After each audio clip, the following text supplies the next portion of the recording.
In the glossy world of corporate America, there are deals made in boardrooms, and deals made behind closed doors. This is the story of one man's descent into a power dynamic he never anticipated, and the unexpected way he reclaimed his dignity. When the line between career advancement and personal compromise blurs, how far would you go to provide for your family? And what happens when the only way out requires becoming the very thing you despise? My name is Steve Mitchell, and until 6 months ago, I was just another office drone trying to keep my head above water. Let me tell you something about desperation that most people don't understand until they've lived it.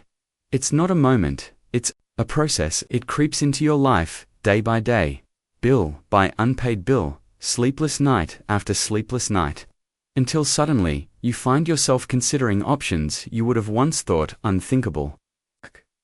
I remember the day I was hired at Blackwood International like it was yesterday. After 8 months of unemployment, walking through those gleaming glass doors felt like entering the promised land. The marble lobby, the hushed conversations, the subtle scent of success in the air. It was everything I'd been working toward since I put myself through night school to earn my MBA while working full-time at a warehouse. "We're taking a chance on you, Steve," the HR director had said when she called with the offer. "Your experience isn't quite what we'd typically look for, but Ms. Blackwood saw something in your application." I should have wondered what that something was. I should have questioned why the CEO of a Fortune 500 company would take a personal interest in a mid-level hiring decision. But when you're staring at a stack of past due notices and your pregnant wife is confined to bed rest with complications, you don't look gift horses in the mouth. The salary wasn't spectacular, but it was steady. The benefits would cover Sarah's prenatal care and little Emma's ongoing physical therapy. For the first time in months, I allowed myself to believe that maybe, just maybe, we could pull through this. During my first month at Blackwood, I kept my head down and worked harder than I'd ever worked before. I arrived an hour early and stayed 2 hours late. If there was such a thing as the perfect employee, I was determined to be it, not for ambition's sake. Though I've always been ambitious, but because with 3 kids at home and another on the way, failure wasn't an option. Tyler was 12 and needed braces. Madison was 8 and wanted ballet lessons we couldn't afford. Emma was only 3 and still recovering from the congenital heart defect that had drained our savings and maxed out our credit cards. It wasn't until my 3rd month that I finally met Victoria Blackwood in person. Standing there beneath the surgical spotlight of her attention, I felt simultaneously seen and stripped bare. Victoria Blackwood wasn't what I'd expected. In her early 40s, she carried herself with the sleek, predatory grace of someone who had clawed her way to the top and enjoyed the climb. Her dark hair was cut in an expensive bob that framed features too strong to be conventionally pretty, but too striking to be forgettable. When she spoke, people didn't just listen, they leaned forward, as if pulled by a magnetic force. The following week, I received a meeting request from her office.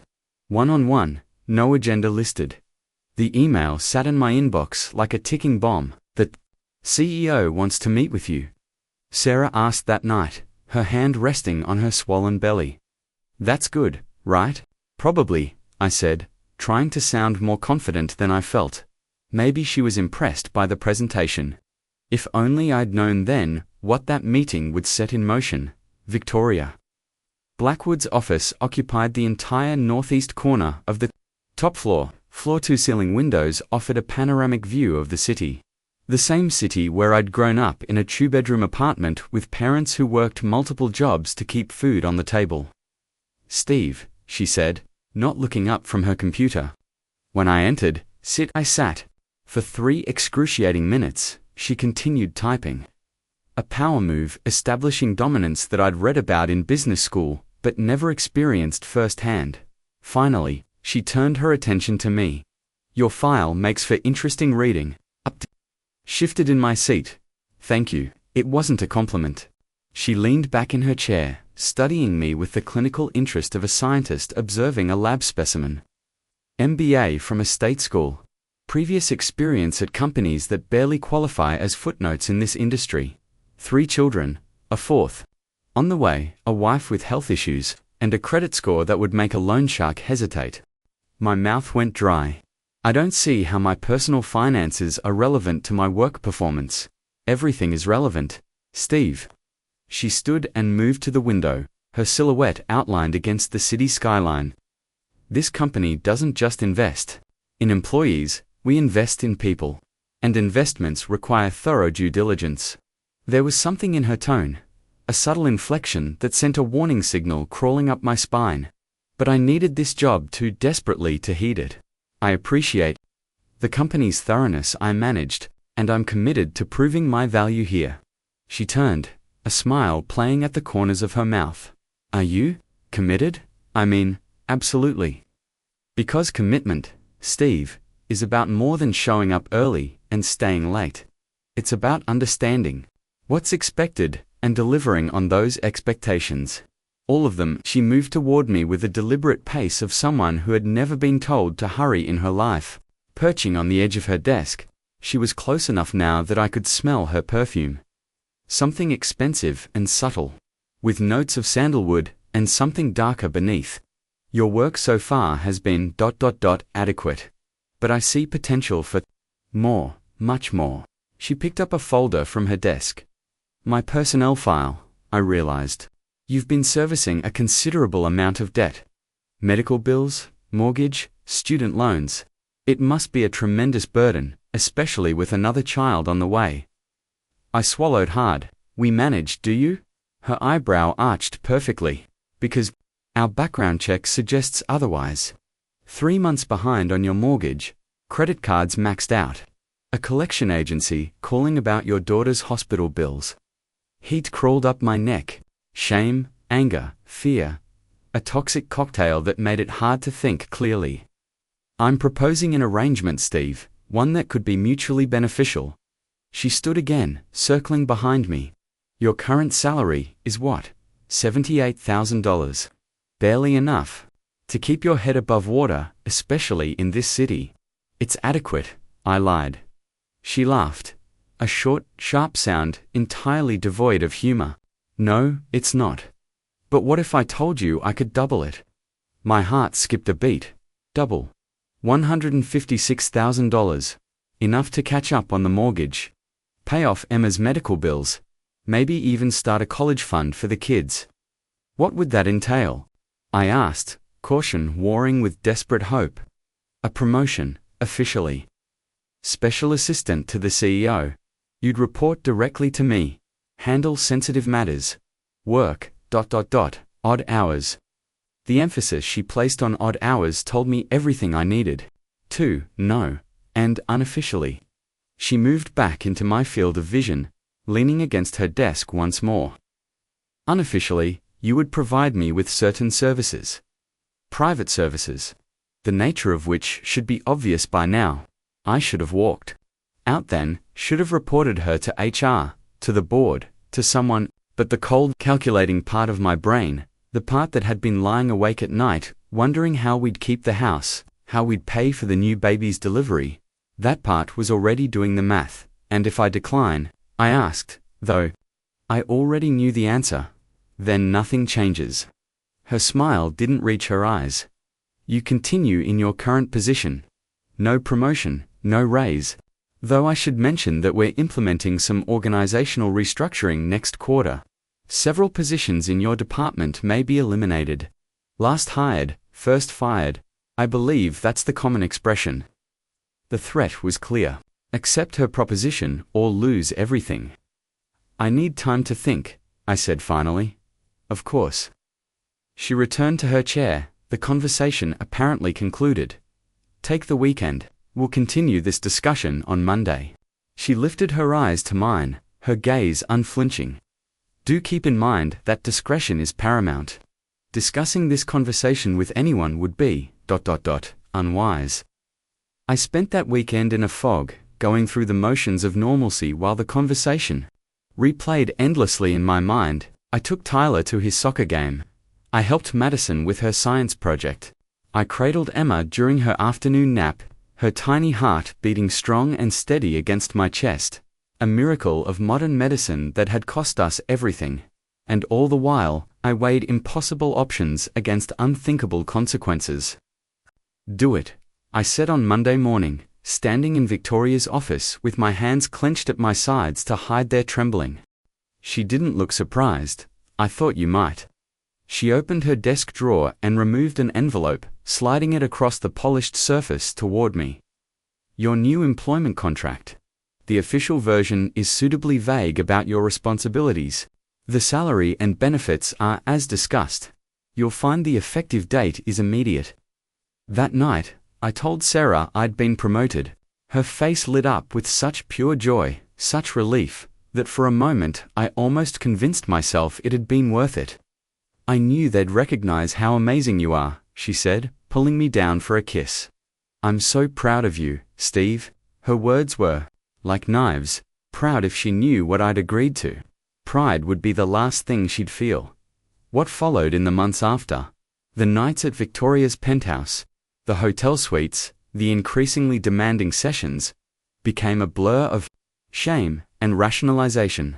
I became an actor in my own life, playing the role of devoted husband and father at home, the eager executive assistant at work, and whatever she needed me to be behind closed doors. The money helped. God, did it help. We caught up on the mortgage, paid off Emma's medical bills, started making dents in the other debts. Sarah began talking about moving to a better school district once she recovered from the birth.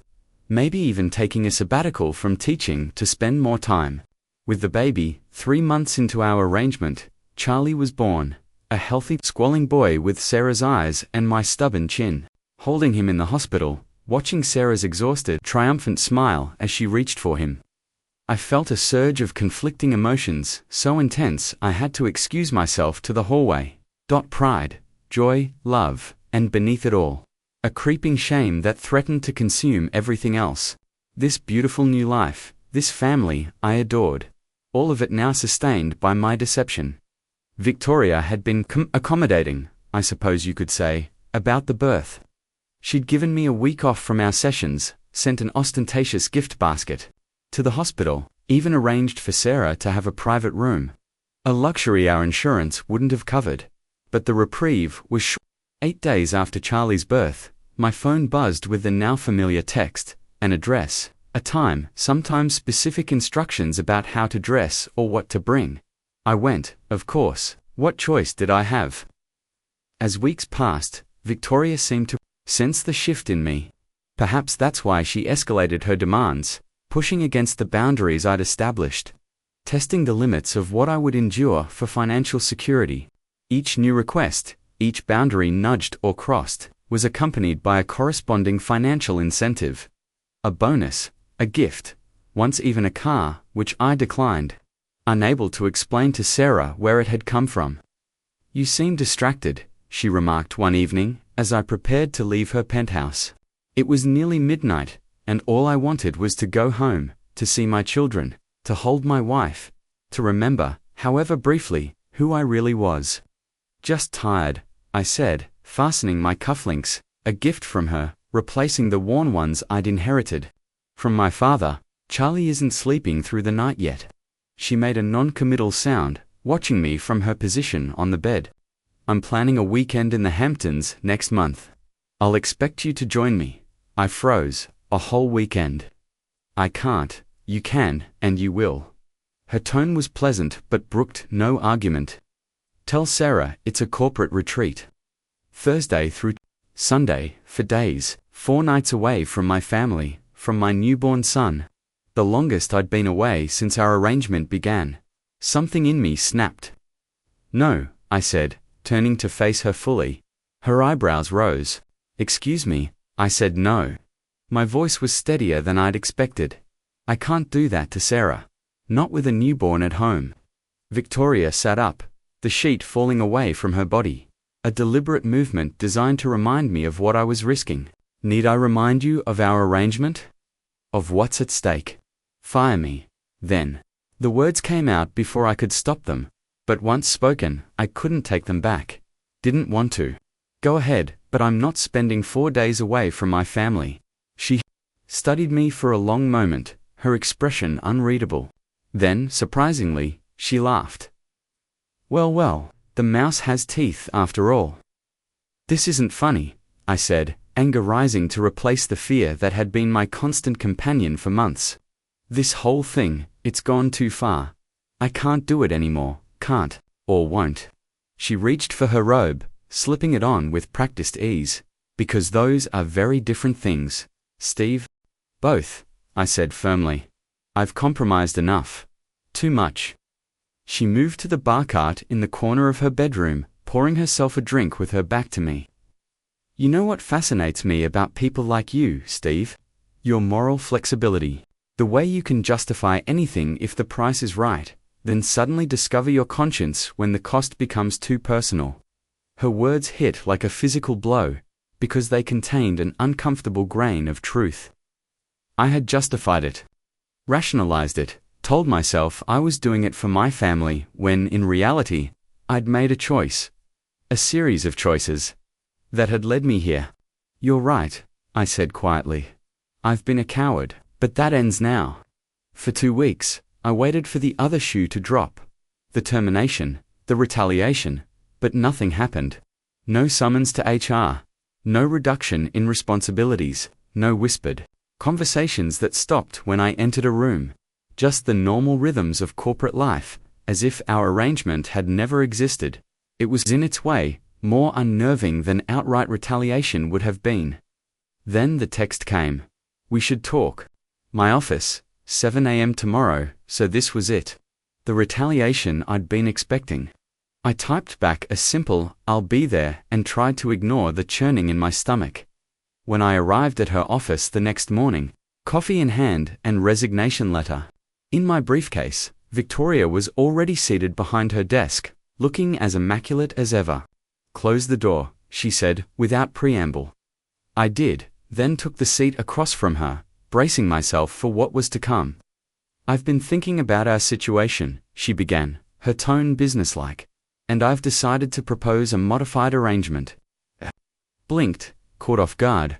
Modified how? You continue in your current role. Same salary, same benefits. No additional requirements. She leaned back in her chair, studying me. In exchange for your absolute discretion about our previous arrangement? It was so unexpected that for a moment I couldn't process it. You single quotes letting me go. Just like that, a flash of something, annoyance, perhaps, crossed her features. Don't mistake this for sentimentality, Steve. I've simply reassessed the risk-reward ratio of our situation and found it no longer favorable. You've become, unreliable. The word should have stung, but instead it felt like validation. I had finally found a line I wouldn't cross. A part of myself I wouldn't compromise. I didn't leave Blackwood immediately. Financial reality made that impossible. Instead, I navigated a new normal, performing my actual job duties, interacting with Victoria in strictly professional contexts, gradually rebuilding the boundaries between us. 6 months later, an opportunity arose at a smaller firm. The position was a step down in title and a significant cut in pay. But it offered something Blackwood couldn't: a clean slate. When I gave Victoria my notice, she accepted it with a professional nod. I assume you'd like a recommendation. She produced an envelope from her desk drawer and handed it to me. Inside was a glowing letter of recommendation, dated the day after our final confrontation in her penthouse. She'd known all along that I would leave eventually. Thank you, I said, genuinely surprised by the gesture. Don't thank me, you earned it. Her smile was thin but not entirely cold. Though not perhaps in the way your next employer will assume. It was as close to acknowledgement of our past as she'd come since ending it. I tucked the letter into my jacket pocket and extended my hand. Goodbye, Victoria. She took it, her grip firm and brief. Goodbye, Steve. I trust our paths won't cross again. They never did. I started my new job 2 weeks later. The pay cut was significant, nearly 40%. But we'd managed to eliminate the worst of our debts during my time at Blackwood. We sold our house and downsized to a comfortable apartment in a good school district. Sarah returned to teaching part-time. We adjusted our expectations, our budget, our lives, and slowly, the man I'd been before Victoria began to re-emerge. The nightmares became less frequent. The constant vigilance eased. The fear of discovery receded. Charlie's first birthday came and went. Emma started kindergarten. Madison joined the school choir. Tyler made the travel soccer team. Life moved forward. As it always does, whether we're ready or not. Are you happy? Sarah asked me on our anniversary, the two of us curled together on the couch after the children were asleep. A glass of inexpensive wine in her hand. I considered the question carefully. Was I happy? Not entirely. There was still the weight of my secret, the knowledge of what I'd done and what it said about me. There was still the financial stress, though it was manageable now. There was still the occasional jolt of panic when my phone buzzed with a text at an unexpected hour. But there was also this, my wife's head on my shoulder, my children sleeping safely down the hall. The knowledge that I had found my line in the sand, and, eventually, refused to cross it. Yes, I said, and was surprised to find it wasn't entirely a lie. 2 years later, at an industry conference in Chicago, I ran into Derek Winters, Victoria's former executive VP of operations. Victoria's gone, he told me, over drinks.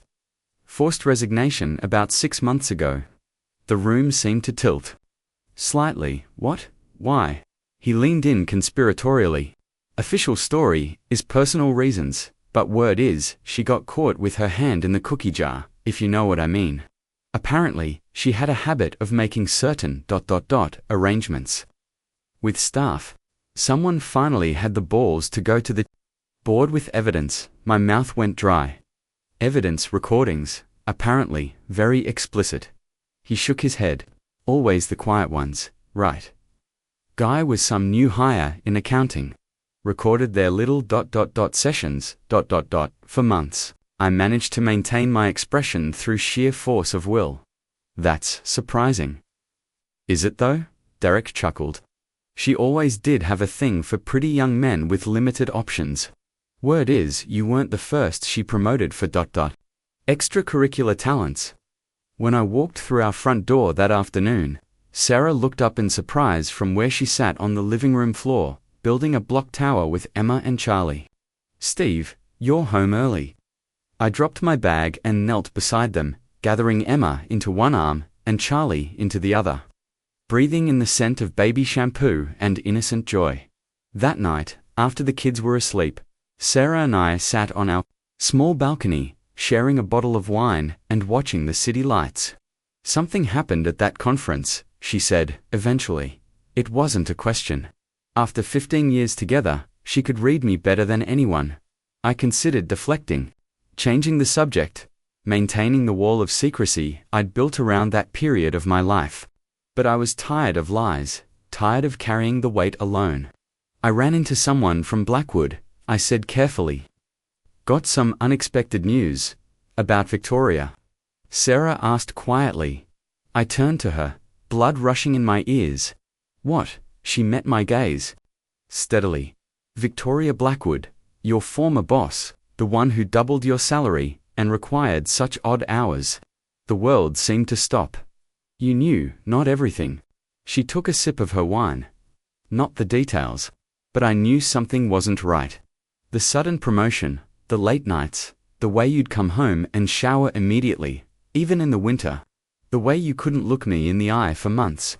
I felt sick. Why didn't you say anything? What was there to say? Honey, are you sleeping with your boss to pay for our daughter's heart surgery? That wasn't a conversation I was prepared to have while on bed rest with our fourth child. Her voice wasn't accusatory, just matter-of-fact, which somehow made it worse. Sarah, you don't need to explain, she interrupted, at least not tonight. Whatever happened, whatever you did or didn't do, we survived it. We're here now. The kids are healthy, we're okay. You're not angry? I asked, disbelieving. She was quiet for a long moment. I was, for a long time, but then I realized something. We were drowning, Steve, all of us. Emma needed those surgeries. We were about to lose the house. I couldn't work, and you found a way to keep us afloat. It wasn't the right way, I whispered. Maybe not. But it was the only way you saw at the time. She reached over and took my hand. I don't need to know what happened with her. I don't want to know. But I do know that you came back to us. That whatever line you crossed, you found your way back. I squeezed her hand, unable to speak past the lump in my throat. After everything, all the lies, the betrayal, the compromise, she was offering forgiveness I hadn't even had the courage to ask for. The idea came to me 3 weeks later. During a meeting with HR about updating our company's sexual harassment policies. The presenter emphasized how power imbalances were at the heart of most workplace harassment situations. I approached her afterward, learning about her nonprofit that educated young professionals about workplace rights and power dynamics. That conversation led to a partnership between my firm and her nonprofit funding workshops, creating resources, building an anonymous reporting system for those experiencing workplace harassment. I didn't share my personal experience, not directly, but I made sure every resource addressed the specific tactics Victoria had used. The isolation, the financial leverage, the implicit threats, the veneer of mutual benefit over what was essentially coercion. Is it enough? Probably not. Some debts can never be fully repaid. But it's something, a step toward balance in a ledger that will never quite reconcile. And on the good days, which thankfully are most days now, I think that might be enough.